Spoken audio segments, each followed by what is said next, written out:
নমস্কাৰ এই মুহূৰ্তত দিবলৈ লৈছোঁ আজিৰ ৰাতিপুৱাৰ বহুকেইটা গুৰুত্বপূৰ্ণ খবৰ। আজি হৈছে 2 মে। আজি ৰাতিপুৱাৰ প্ৰথমটো খবৰ হৈছে ৰাজ্যৰ লাখ লাখ ইছলাম ধৰ্মাৱলম্বী লোকৰ বাবে জৰুৰী খবৰ। আহি গ'ল পবিত্ৰ মক্কা মদিনাত দৰ্শনৰ ভাল সময়। হজলৈ যাব উত্তৰ পূবৰ 2782 গৰাকী যাত্ৰী, 1927 গৰাকী পুৰুষ, 855 গৰাকী মহিলাই অংশ ল'ব হজ যাত্ৰাত। অহা 3 আৰু 8 মেলৈকে উত্তৰ পূবৰ পৰা উৰা মাৰিব হজ যাত্ৰী কঢ়িওৱা বিমান।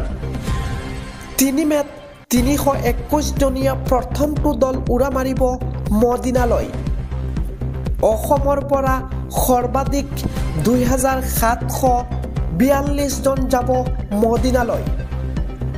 মেঘালয়ৰ পৰা 26 আৰু মিজোৰামৰ পৰা এজন যাত্ৰীয়ে অংশ ল'ব পবিত্ৰ হজ যাত্ৰাত। প্ৰতিগৰাকী হজ যাত্ৰীয়ে ডিঙিত বাধ্যতামূলকভাৱে ল'ব লাগিব গামোচা। আজি ৰাতিপুৱাৰ পৰৱৰ্তী খবৰটো হৈছে পানীৰ পাইপ ফুটি গুৱাহাটীত আকৌ হাহাকাৰ পৰিস্থিতি। এইবাৰ চানমাৰীত ফুটিল গেমনৰ পাইপ, বুৰিল ৰাজপথ, ফুটপাথলৈ উঠিল পানী। কৃত্ৰিম বান সদৃশ পৰিৱেশন চানমাৰীৰ ৰাজপথ। ৰাজপথৰে বন্ধ হৈ পৰিছে যান বাহনৰ চলাচল। পানীৰ পাইপ ফুটি গুৱাহাটীত আকৌ হাহাকাৰ পৰিস্থিতি। পৰৱৰ্তী খবৰটো হৈছে দুলীয়াজানত পুনৰ ভয়ংকৰ পৰিস্থিতি। তৈলখাদত ভয়াৱহভাৱে নিৰ্গত হৈ আছে গেছ। অইলৰ 309 নং খাদৰ পৰা গেছ নিৰ্গত। ইয়াক লৈ শংকিত হৈ পৰিছে স্থানীয় ৰাইজ। ঘটনাস্থলীত উপস্থিত হৈছে অগ্নি নিৰ্বাপক 3খনকৈ বাহন। কিছুদিন পূৰ্বেও একেটা খাদত নিৰ্গত হৈছিল গেছ। আজি ৰাতিপুৱাৰ পৰৱৰ্তী খবৰটো হৈছে এই মুহূৰ্তত জনাই আছো ৰাজ্যৰ মুখ্যমন্ত্ৰী ডক্টৰ হিমন্ত বিশ্ব শৰ্মাৰ বিৰুদ্ধে এজাহাৰ দাখিল কৰা হৈছে। দিছপুৰ থানাত দাখিল কৰা হৈছে এজাহাৰ। মুখ্যমন্ত্ৰীৰ এটা মন্তব্যক কেন্দ্ৰ কৰি দাখিল কৰা হৈছে এই এজাহাৰ। মহিলাই চাকৰি নামত কৰ্তৃত্ব হেৰুওৱা প্ৰসংগত এজাহাৰ দাখিল। গুৱাহাটী মহানগৰ জিলা কংগ্ৰেছ কমিটিয়ে দাখিল কৰিছে এই এজাহাৰ। কংগ্ৰেছৰ দিনত হোৱা চাকৰিৰ দুৰ্নীতিক লৈ মন্তব্য কৰিছিল মুখ্যমন্ত্ৰী ডক্টৰ হিমন্ত বিশ্ব শৰ্মাই। আৰু চাকৰিৰ নামত মহিলাই কৰ্তৃত্ব হেৰুৱাব লগা হৈছিল বুলি দাবী কৰিছিল মুখ্যমন্ত্ৰীগৰাকীয়ে।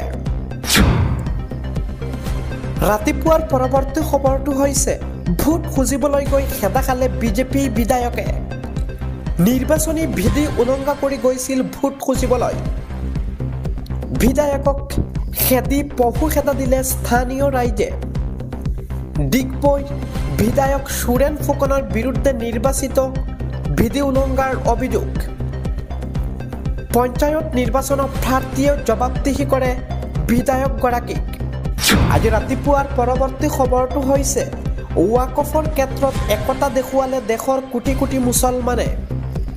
লাইট বন্ধ কৰি কোটি কোটি মুছলমানে প্ৰমাণ কৰিলে শক্তি। বিজেপিয়ে অনা আইন সম্পূৰ্ণ সংবিধান বিৰোধী। এই আইনে সুৰক্ষিত নকৰে ৱাকফ সম্পত্তি। মুছলমানৰ পৰা কাঢ়ি নিব বিচাৰিছে মছজিদ কবৰস্থান। মুছলমানে লাইট অফ কৰি প্ৰধানমন্ত্ৰীলৈ দিলে প্ৰতিবাদী বাৰ্তা। লাইট বন্ধ কৰি মুছলমানে দিছে আল্লাহু আকবাৰ দমনি। প্ৰতিবাদৰ পিছতে আছাদুদ্দিন ওৱেইছিৰ এই প্ৰতিক্ৰিয়া। এই আইনে ধ্বংস কৰিব মুছলমানৰ সম্পত্তি। পহলগাম কাণ্ডক লৈ সৰব হৈছে সাংসদ ওৱেইছি। কঠোৰতকৈ কঠোৰ স্থিতি গ্ৰহণ কৰক চৰকাৰে।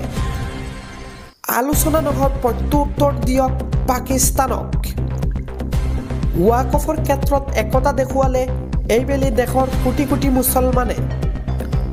ৰাতিপুৱাৰ পৰৱৰ্তী খবৰটো হৈছে ৰাজ্যত পুনৰ ভয়ংকৰ দুৰ্ঘটনা ৰাজপথৰ পৰা বাগৰিল ট্ৰেভেলাৰ বাহন থিতাতে নিহত হৈছে 2জন ব্যক্তি লখিমপুৰৰ নাওবৈচাত সংঘটিত হৈছে এই দুৰ্ঘটনা যাত্ৰীবাহী ট্ৰেভেলাৰ আৰু স্কুটিৰ মাজত মুখামুখি সংঘৰ্ষ নিহত ব্যক্তি 2জন আছিল ট্ৰেভেলাৰত সংঘৰ্ষৰ পাছতে ৰাজপথত কেইবা লুটি খাই ট্ৰেভেলাৰখনে সংকটজনক অৱস্থাত চিকিৎসালয়ত ভৰ্তি কৰা হৈছে 6জনকৈ লোকক দুৰ্ঘটনাত আঘাতপ্ৰাপ্ত হৈছে স্কুটিৰ চালকজনো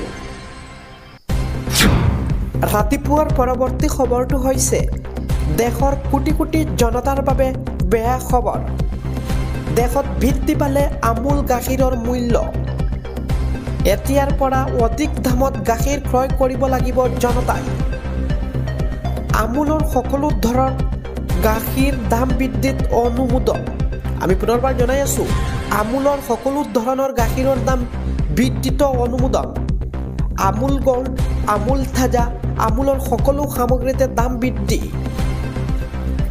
আমুল গাখীৰৰ প্ৰতি লিটাৰত বৃদ্ধি পালে 2 টকাকৈ আমুল গোল্ডৰ আধা লিটাৰ পেকেটৰ দাম 34 টকালৈ বৃদ্ধি আমুল শক্তিৰ আধা লিটাৰ পেকেটৰ দাম 31 টকালৈ বৃদ্ধি পাইছে পৰৱৰ্তী খবৰটো হৈছে জামিন মঞ্জুৰ হৈছে বিশাল ফুকন আৰু তাৰ্কিক বৰাৰ সুমিক অকলে এৰি জেলৰ পৰা ওলাই আহিব বিশাল ফুকন আৰু তাৰ্কিক বৰা জামিন পালে বিশাল ফুকন আৰু তাৰ্কিক বৰাই তাৰ্কিক বিশাল ফুকনৰ মুকলি আকাশৰ তললৈ অহাৰ পথ প্ৰশস্ত বৰবৰুৱা থানাৰ 85/2024 নম্বৰ গোচৰত জামিন পালে বিশাল আৰু তাৰ্কিকে বিশাল ফুকন আৰু তাৰ্কিক বৰাৰ জামিন মঞ্জুৰ ব্ৰিজেশ শইকীয়া আদালতৰ ট্ৰেডিং কেলেংকাৰীৰ গোচৰত জামিন লাভ কৰিছে বিশাল ফুকন আৰু তাৰ্কিক বৰাই প্ৰায় এবছৰতকৈ অধিক সময় কাৰাবন্দী হৈ আছিল বিশাল ফুকন আৰু তাৰ্কিক বৰা ৰাতিপুৱাৰ পৰৱৰ্তী খবৰটো হৈছে 4 দিনৰ বাবে বন্ধ থাকিব খুৰাৰ দোকান 4 দিনৰ বাবে ড্ৰাই ডে ঘোষণা প্ৰশাসনৰ নিয়ম অমান্য কৰিলে ভৰিব লাগিব বৃহৎ জৰিমনা 5 মেৰ বিয়লি 4:30 বজাৰ পৰা 7 মেৰ বিয়লি 4:30 বজালৈ নিষেধাজ্ঞা জাৰি কৰা হৈছে 11 মেতো বন্ধ থাকিব সকলো খুৰাৰ বিপণী পঞ্চায়ত নিৰ্বাচনৰ বাবে ঘোষণা কৰা হৈছে ড্ৰাই ডে বন্ধ থাকিব সকলো খুৰাৰ বিপণী